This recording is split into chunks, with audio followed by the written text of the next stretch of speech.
Til að byrja með svona smá tilkynning að ég ætti ekki að vera hérna í dag. Það var Erik sem ætlaði að stjórna og Einar ætlaði að vera með predikunni. En hann hringdi núna 9:30 í morgun og sagði að hann var bara lasinn og kæmist ekki. Þannig að við bara stökkum inn í því og vonum að við höfum góð stund saman. Allavega hjartanlega velkomin því sem eru mætt. Áður en við byrjum með söngina hérna, þá skulum við vera með nokkra tilkynningar.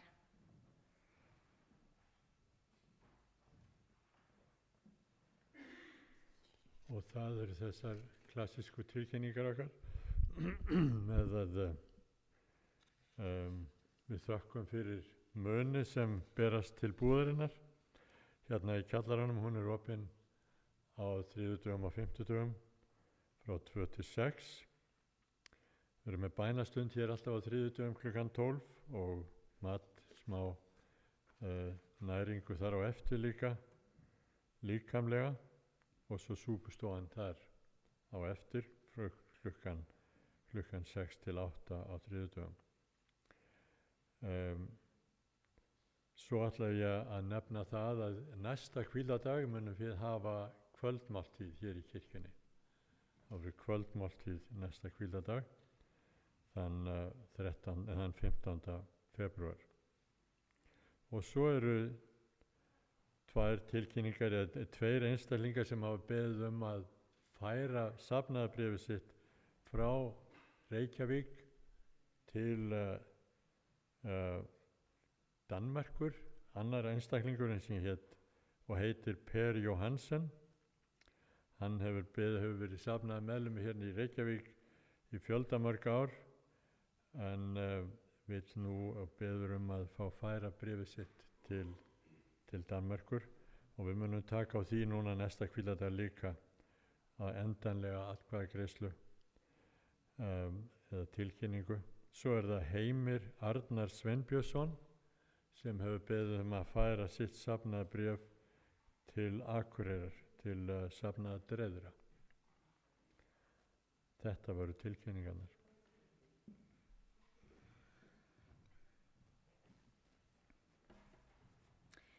Nú skulum við finna okkur salmurinn númer 352.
sem tekin upp frammi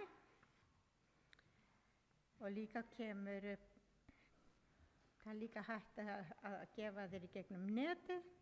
En ritningalesturinn tekið frá Galatabréfið 5. kapitúla, versin 16 til 18 og 22 til 25. Við skulum rísa á fætur. En ég segi, lifið í andanum og þá fullnægið þið alls ekki girndholsins. Holdið girnist gegn andanum og andanum gegn holdinu. Þau standa hvort gegn öðru til þess að þið gerið ekki það sem þið viljið. En ef þið leiðist af andan, þá erið þið ekki undir lögmálið. En ávöxtur andans kærleikur, gleði, fríður, langlindi, gæsku, góðvild, trúmennsku, hóvarð og sjálfsagi. Gegn slíku lögmálið ekki.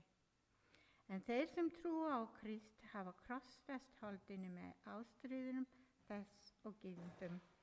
Fyrst andan hefur vakið okkur til lífs, skulum við lifa í andanum. Skulum biðja. Já, kæri Faðir, þetta vers sem við þekkjum vel. Og Páll segir það líka, það góðu sem við vil, það ger ég ekki, en það sem ég ekki vil, það mér á að gera. En við hefum líka lesið ávextir andans, gjafir sem þú vilt gefa þínum börnum. Gleði og frið og góðvild og trúmennsku. Og Faðir á himnum, við biðjum í dag að við megum rækta þessa gjafir með okkur, að við megum endurspegla kærleika þín og vera góð hvert við annað. Biðjum að þú sendir þín anda og verður með okkur í dag, að við megum fá eitthvað út úr tilbiðslu stundin hérna sem við viljum að þú verður með okkur. Þess biðjum við í Jesú nafni. Amen.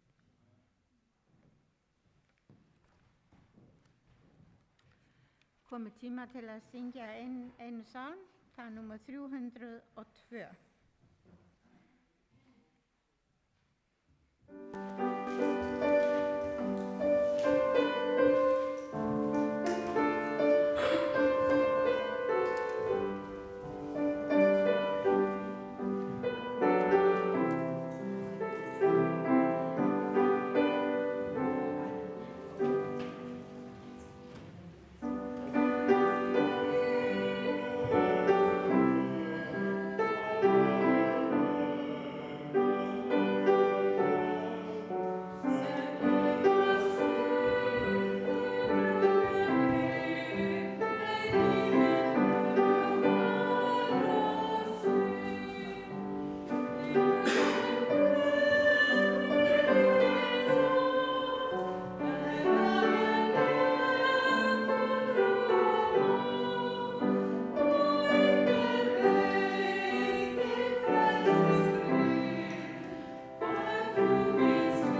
mér stendur nú barnasaga, en það eru 2 börn sem ætla að syngja fyrir okkur í staðinn. Gerið svo vel.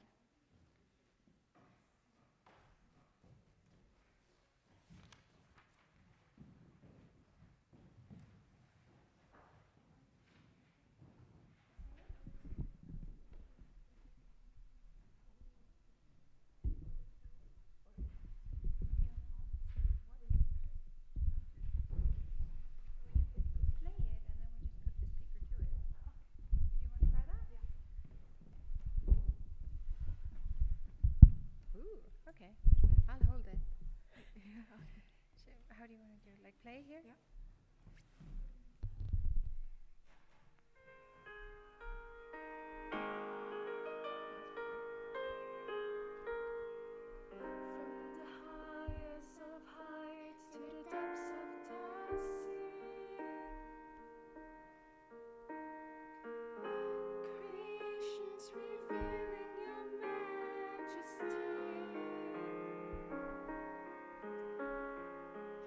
From the color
að segja litla barnasögu?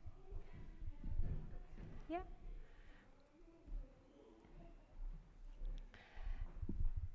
Herðu, ég kannski með eitthvað sem ég langar að segja í staðinn fyrir barnasögu.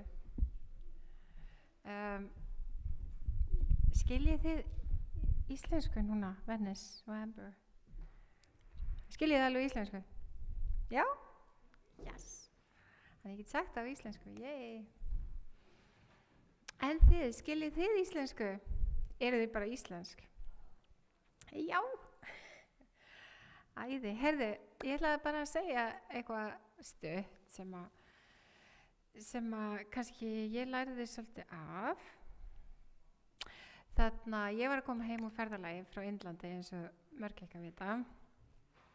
Og það var mjög áhugavert. Ég get sagt svona í stuttu, það var eins æðislegt og ég vonaðist til og það var eins hræðilegt og ég óttaðist líka.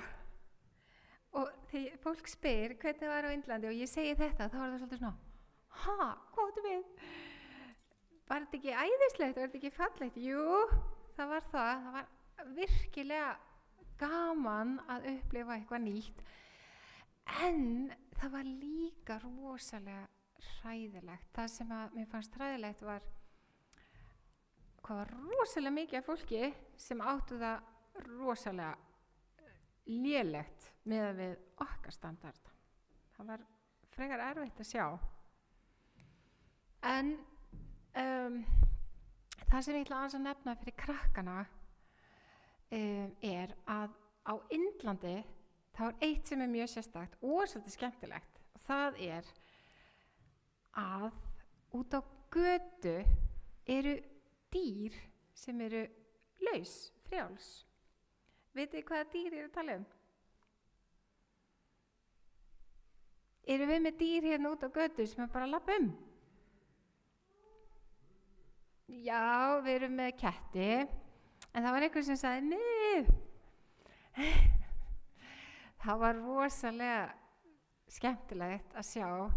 Ég fór út fyrir framan hótelið mitt einn daginn og það var einhver gaur að þvo bílinn sinn og var að gera tilbúin örugglega að fara í vinnuna eða eitthvað og þá var einhver hundur, flækingshundur sem var líka, allir hundar eru lausir.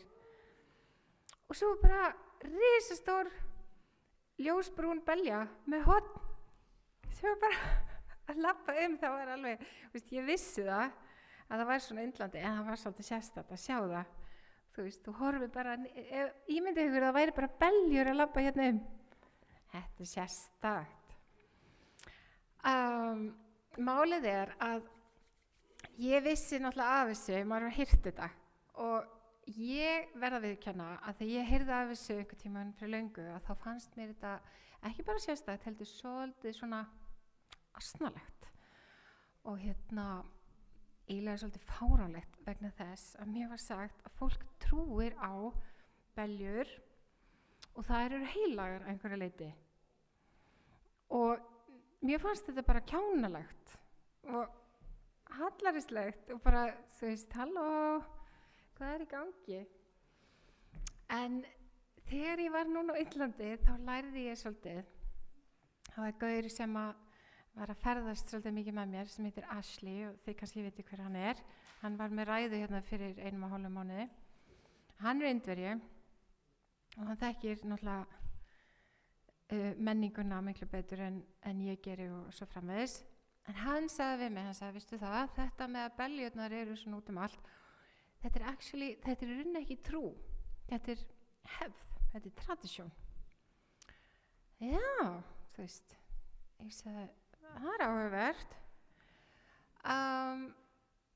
Og svo sagði hann að hann hefði talað mikið við fólk sem að tryði þessu og hann hefði séð sameiginleika á milli það sem að þau trúa og það sem að við trúum. Og þetta er hans nálgun. Hann sagði, af hverju trúir fólk að beljurnar séu heilar? Jú, það er vegna þess að þær framleiða mjólk og kálfarnir fá mjólk og einhvern veginn táknar þetta líf. Beljan gefur okkur líf og við virðum þetta líf með því að trúa því að beljurnar séu heilagar og við ætlum að virða þær. Og þá segir Ashley, sko þetta er í rauninni svolítið eins og hjá okkur að við trúum líka á lífið og virðum lífið, nema það að við trúum því að það sé til skapari sem að skapaði lífið. Þannig að hann sagði, við erum eiginlega svolítið svipuð, nema það að við trúum á skaparan og tilbyðjum skaparan, en þið tilbyðið það sem skaparin bjóð til. Skiljiði? Og þá hugsaði ég, já, þú veist, þá átti ég bara miklu auðveldara með að skilja þetta og mér fannst allt í einu svolítið fallegt.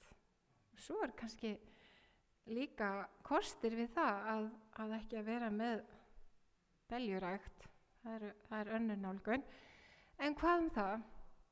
Mér fannst þetta svo fínt að sjá sameiginleikana og geta virt trúna í staðan fyrir að gera grín af henni eða finnast hún vera asnaleg. Svo ég lærði heilmikið og þess vegna finnst mér rosalega gaman að vera með þetta keypti ég á Indlandi. Sjáðu þið? Þetta er eitthvað annað, einhvers konar bænarkeðja eða eitthvað. Ég veit ekki alveg hvernig hún er notuð. Og hér er ég með aðra keðju sem er með krossinn, það er tákn sem við þekkjum, en af því að þetta er svona þá er þetta kannski svolítið kaþólskt. Fólk var voðalega mikið að spyrja mig, ertu kaþólsk? Ég segi, nei, ég er ekki kaþólsk, þó að ég á marga kaþólska vini og mér finnst margt gott hjá kaþólsku fólki, að þá, þú veist, finnst mér gaman að finna það sem er sameiginlegt og þetta er frá svona hindúa kirkju sem að ég fór í og þar var texti sem var rosalega fallegur og hann var svona, við erum opin fyrir sannleika alveg saman hvaðan hann kemur. Svo já, þetta er bara það sem ég vildi segja ykkur.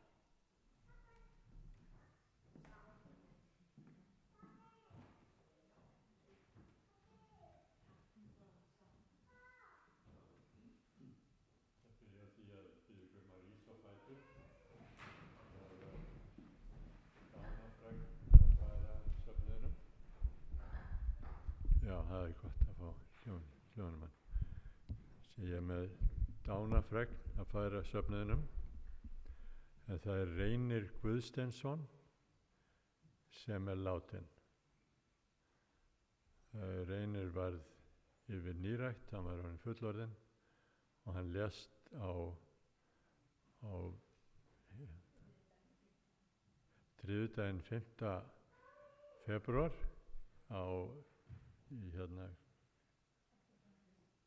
elliheimilinu á Hrafnistu, elliheimilinu Hrafnistu, já. Útförin verður tilkynnt síðar, það verður seinna í mánuðinum, en við finnum til með aðstandendum, vottum innilega samúð og gleðjumst yfir því að við getum eignast og átt endurfundi með Reyni og við munum styðja og styrkja aðstandendur eins og hægt er með bænum okkar og leggjum alla hluti í hans hönd. Blessuð sé minning Reynis. Gjörðu svo vel að fá okkur sæti.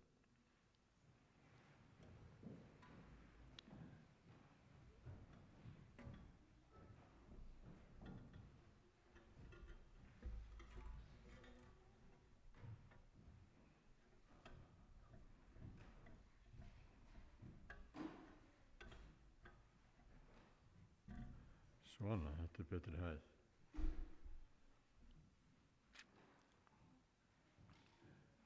Eins og kom fram hér áðan, þá er ég ekki sá sem ætlaði að hafa predikun fyrir ykkur, en ætla samt að hlaupa í skarðið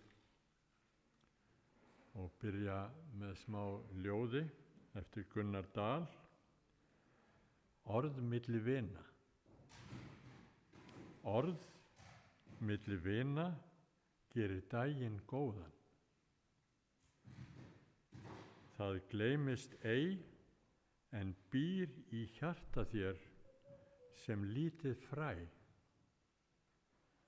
Það lifir og verður að blómi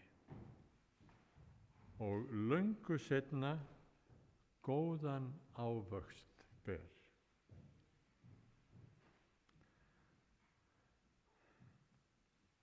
Áhrif orða eru gríðarlega sterk. Ír Sigurðardóttir, barnalæknir, segir í grein sem hún skrifaði: áhrif orða þinna á aðra skipta miklu máli. Svo það þarf að halda í jákvæðnina.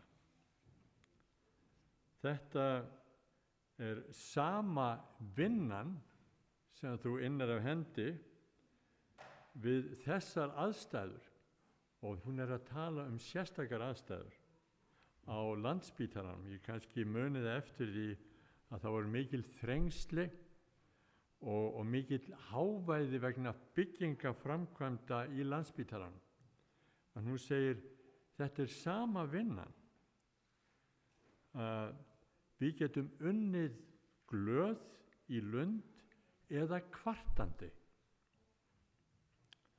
Það er leiðinlegra að kvarta og það tekur meiri orku frá þér. Í stað þess að kvarta, í stað þess að finna að, í stað þess að ákæra eða skapa streitu, skeita skapið þínu, þá getum við komið önnur orðaröð fram. Önnur orðaröð geti komið fram sem þessi sem skilningur, gagnkvæmur skilningur, gleði, ást, friður, umburðarlyndi, kærleikur, vellíðan, hógværð, trúmennska, hjálparhönd, von, trú, trúfesti, kjarkur, hjartahlýja, skilningur, nærgætni, umhyggja, vinátta, fyrirgefning, náð, hugrekki, nánd, gæska, góðvild. Ég tek mig í því að oft á tíðum að ég sé ekki að fara með þessa hluti á þennan jákvæða hátt.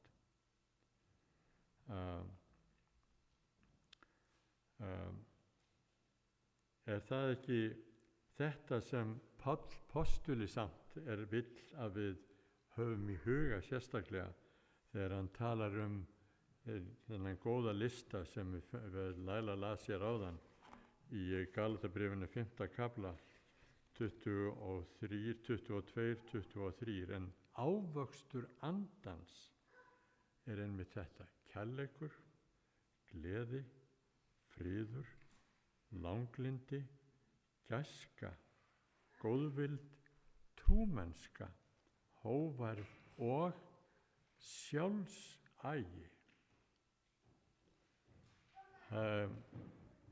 Gegn slíku er lögmálið ekki. Til að tileinka sér þetta jákvæða tal, nota góð orð sem græða í stað þess sem særa og meiða, það þarf hugsun til. Meira en hugsun, það þarf einbeitingu. Og meira en það þarf staðfestu. Og jafnvel enn meira, það þarf þetta sem við viljum helst ekki tala um.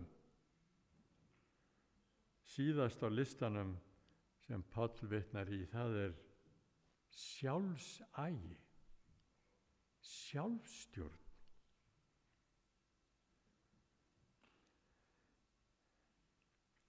Munið þið eftir því að hafi heyrt að það var sérstakt átak sem var haft í Bandaríkjunum gegn fíkniefnavanda á meðal unglinga.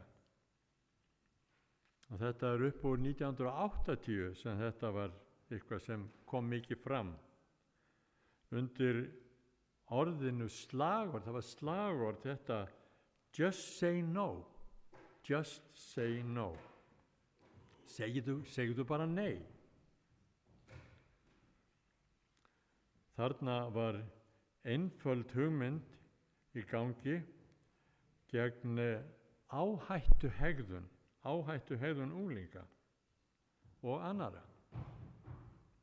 Þetta, ef hægt væri að kenna unglingum bara að segja nei við fíkniefnum, kynlífi, ofbeldi, væri hægt að bjarga lífi marga og jafnvel endurmóta unglingamenningu Bandaríkjanna. Þessi aðferðafræði tókst á loft þegar fyrrum forsetafrú Bandaríkjanna Nancy Reagan lagði henni lið í samvinnu við fjölmiðla og annað frægt fólk. Og lögregluyfirvöld þau tóku þátt í þessu líka. Svo og skólar vítt og breitt Bandaríkin.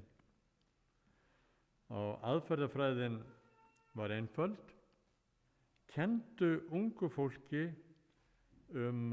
afleiðingar sem felast í áhættuhegðun, þjálfaðu þau síðan í að breytast, að umbreyta hegðunni með gegnum hópþrýsting og gegn freistingum og með hópþrýstingi. Og þetta átak var mjög vel fjármagnað sem vann mörg verðlaun. Það var að finna í flestum skólum í Bandaríkjunum og í 15 öðrum löndum vítt og breitt heiminn. Eina vandamálið var að það virkaði ekki. Rannsóknir síðastliðin 15 ár og meira hafa aftur og aftur sýnt á að fræðsluherferð fræðsluherferðir draga ekki úr áhættuhegðun, heldur jafnvel auka líkur fyrir slíkri hegðun. Hvers vegna? Það ristir ekki nógu djúpt. Að segja nei ekki eitthvað sem við segjum með huga okkar og munni byggt á fræðslu, heldur þarf að vera byggt upp á einhverju sem kemur frá hjartanu, eitthvað miklu dýpra. Að segja nei krefst nokkuð sem sprettur upp úr djúpi hið innra með einstaklingunum. Nokkuð sem margir eiga ekki, það er að segja, eiga ekki sjálfsstjórn eða sjálfsaga.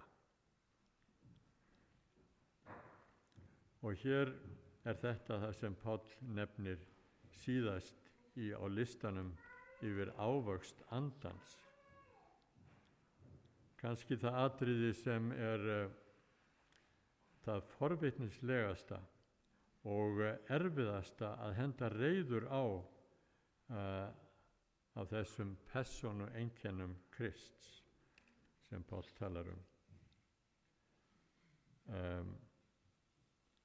sjálfsagi, sjálfstjórn er eitthvað sem er erfitt að henda reiður á. Kærleikur er að hegða sér þannig að við tökum tillit til hagsmuna annara. Kærleikur er fyrstur á listanum var hjá Páli ávöxt andans.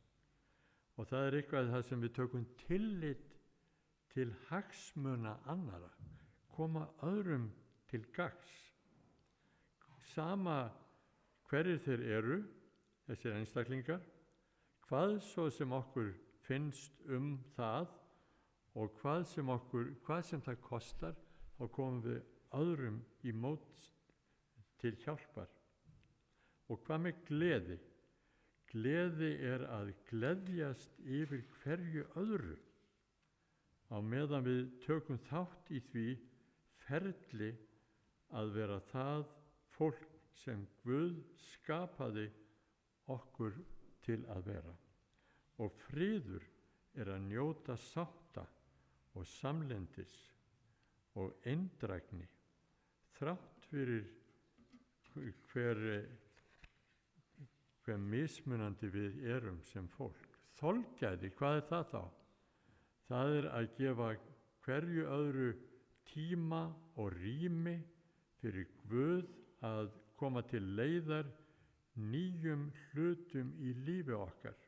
Þolgæði, gæska og góðvild felst í því að mýkja harðnesku og hrjúfleika heimsins á einfaldan og praktískan máta.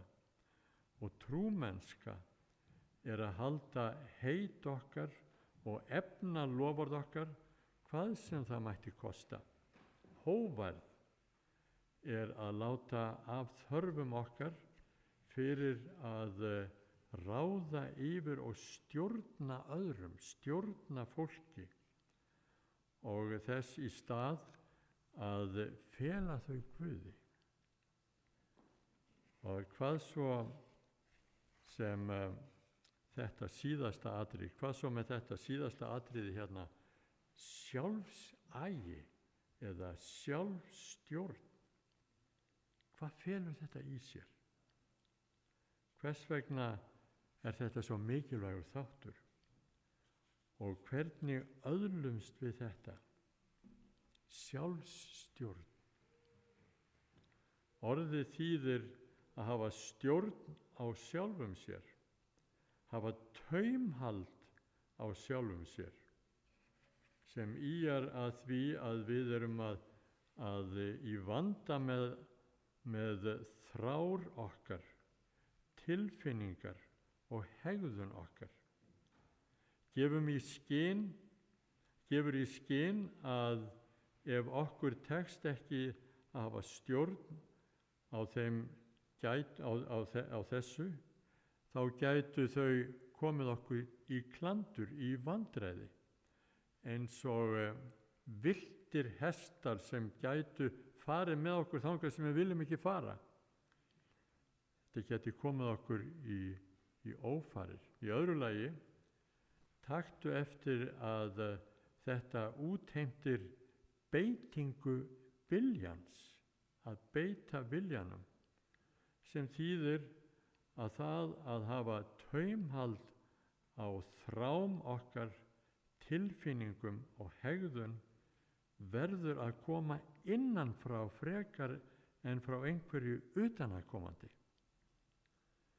Hvers vegna er það að okkur tekst að vakna á morgnana og fara í vinnu, eða vakna og fara í skóla, en okkur tekst kannski ekki að vakna og fara í líkamsræktina eða að stunda bænalíf.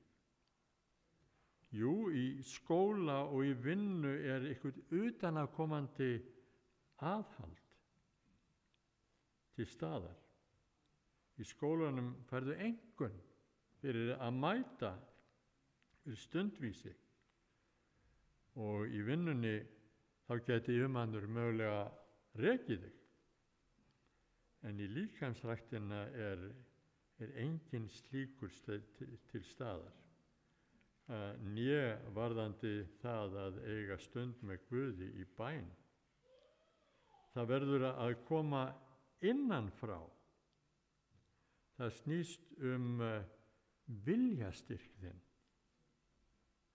Gríska orðið sem notað er fyrir þetta er samsett. Það er styrkur og kraftur og hið innra. Sjálfsagi. Því að styrkur hið innra, hæfileikinn til þess að stjórna eigin hegðun. Platon hann kallaði þetta að ná völdum yfirráðum yfir sjálfinu. Og Páll talar þetta tvisvar annar staðar. 1. Korinthbréfi 9, 24-27, sjálfsagi íþróttamannsins talar hann um. Ég aga líkama minn og geri hann að þræli mínum. Ég er viss að margt í maraþonhlaupinu, margir sem taka þátt í maraþoni komast að þeim punkti það þeir bundu bara gjarnan vilja stoppa og hætta. Mjólkusýran byggist upp í vöðvum þeirra og lungun ná ekki nægilegu lofti og hugurinn segir þeim að það sé enn langt eftir og að þau velti fyrir sér hvers vegna í óskopunum eru þau að þessu.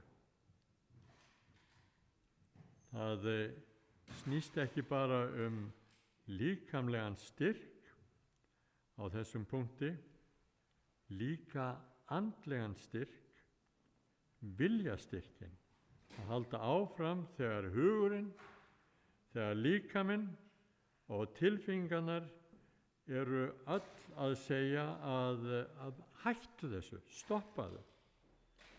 Að gera það samt sem áður er sjálfsagi.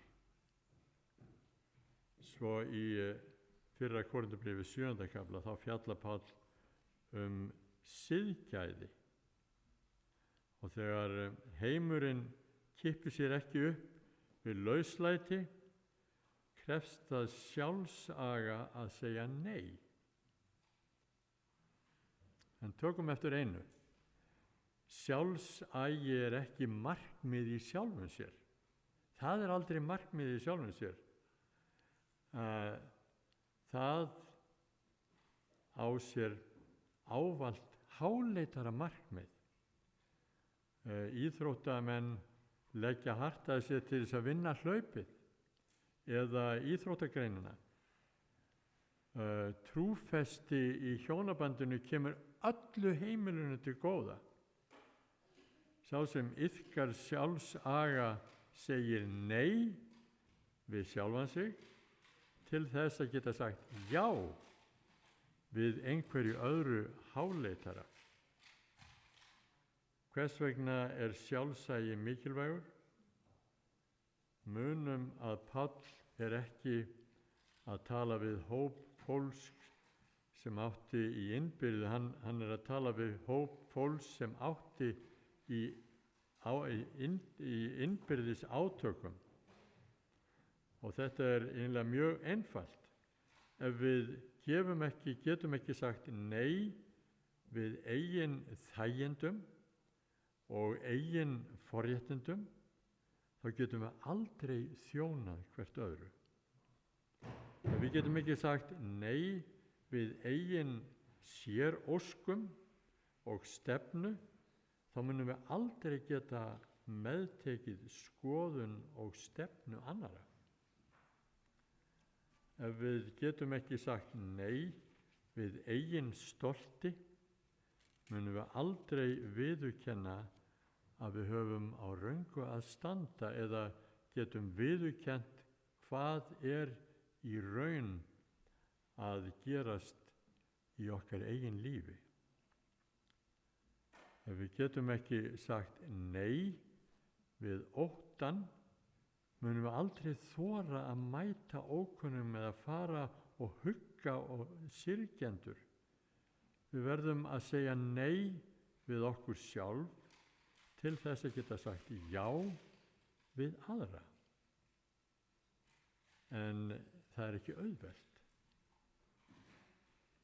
Að við getum ekki hamið tilfinningar okkar og hegðun, leiðir það til þess að við særum hvert annað. Þetta gerðist í Galatíu einmitt. Það var skoðanamunur sem leiddi til opinberra átaka og systkinin voru særð.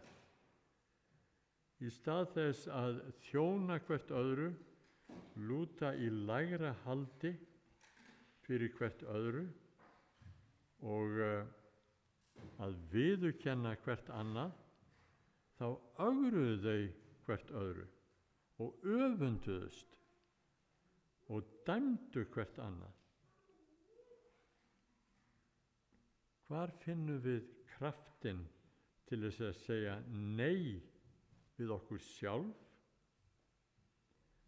Í versi á undan þeim sem vorum að lesa áðan, þá kemur þetta fram: en ég segi, lifið í andanum, og þá fullnægið þið alls ekki girnd holdsins. Holdið girnist gegn andanum og andinn gegn holdinu. Þau standa hvort gegn öðru, til þess að þið gerið ekki það sem þið viljið. En ef þið leiðist af andanum, þá eru þið ekki undir lögmáli.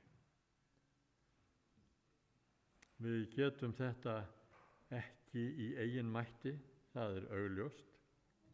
Þess vegna gekk segðu nei verkefnið í Bandaríkjunum og annar staðar í heiminum aldrei upp. Páll stingur upp á annarri aðferð. Segðu bara já. Ekki já við okkur sjálf, heldur já við andanum. Segðu já. Sjáum aftur í Galatbréfinu 5:16. En ég segi, lifið í andanum, og þá fullnægið þið alls ekki girnd holdsins. Eingöngu heilagur andi er máttugur til þess að sigrast á föllnu, sjálfhverfu eðli okkar. Þannig að aðeins þegar við gefumst andanum og leifum viljanum hans að ráða yfir okkar eigin vilja, getum við stýrt orðum okkar, getum við stýrt tilfinningum okkar og hegðun okkar. Páll segir aftur í vers 24 og 25: en þeir sem trúa á Krist hafa krossfest holdið með ástríðum þess og girndum. Fyrst andinn hefur vakið okkur til lífs, skulum við lifa í andanum. Og þegar við snúum okkur í trú til Krists, fyrirgefur hann okkur synd okkar og leysir okkur undan synd okkar. Hann leggur anda sinn í brjóst okkar og hann leiðir okkur og veitir okkur styrk. Og þegar við segjum já við andanum, getum við sagt nei við okkur sjálf og við getum sagt já við hvert annað. Kristur fann kraft sinn í andanum. Andinn kom yfir hann sem dúfa við skírnina og leiddi hann út í eyðimörkina til þess að verða freistað. Og andinn smurði hann til að flytja fátækum gleðilegan boðskap og boða bandíkjum lausn og blindum sýn gegnum alla þjónustu Krists á jörðinni, var það Andinn sem leiddi hann og studdi hann til þess að veita honum kraft samkvæmt vilja föðurins. Á síðasta kvöldinu fyrir krossdauðann, þegar hold hans óskaði þess að finna aðra leið, léttari leið, féll Jesús til jarðar og bað: en verði þó ekki vilji minn, heldur vilji þinn. Og þar fann hann styrk til þess að segja nei við sjálfan sig og segja já við krossinn, þar sem hann myndi deyja fyrir syndir alls heimsins. Og þannig eigum við, þannig einnig hjá mér og þér, kær vinur. Við fáum stjórn með því að gera stjórnunina, gefa stjórnunina frá okkur. Þannig getum við orðið blessun öðrum í orði og í verki. Það er bæn mín í Jesú nafni. Amen.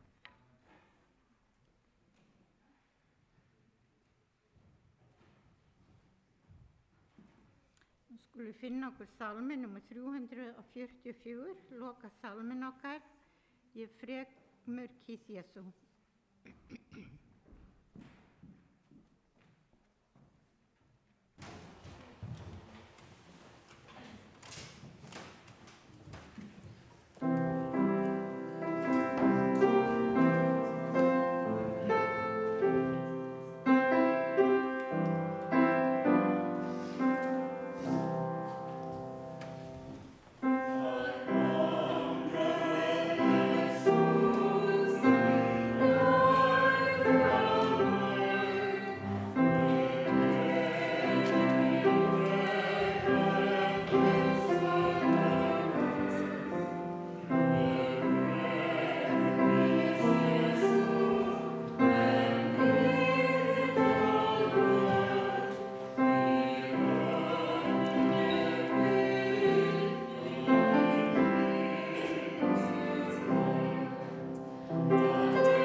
Eftir að það reyni sem hefur þýtt þennan fallega sálm fyrir okkur.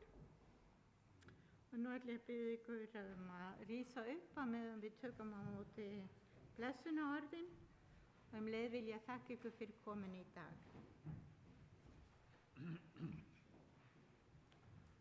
er í raun 2 síðustu sálmarnir, eru báðir þýddir af Reyni Guðsteinsinni sem við einmitt myndum sérstaklega í dag.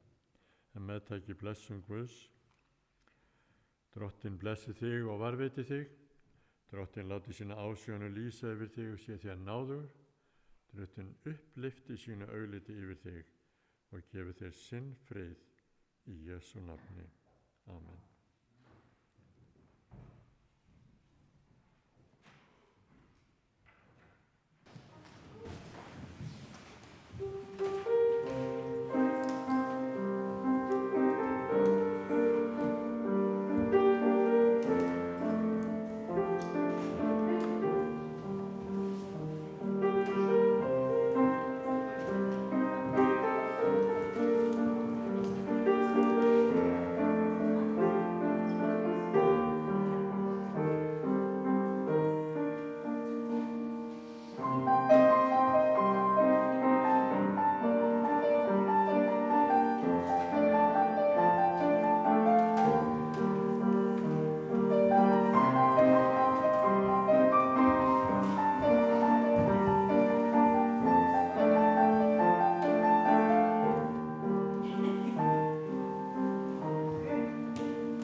Takk Thea og mammanar fyrir undirleikinn og megstekstir fyrir útsendinguna og bara yndislegt að vera með okkur, en við ætlum að labba hérna inn og fá okkur smá bita á eftir.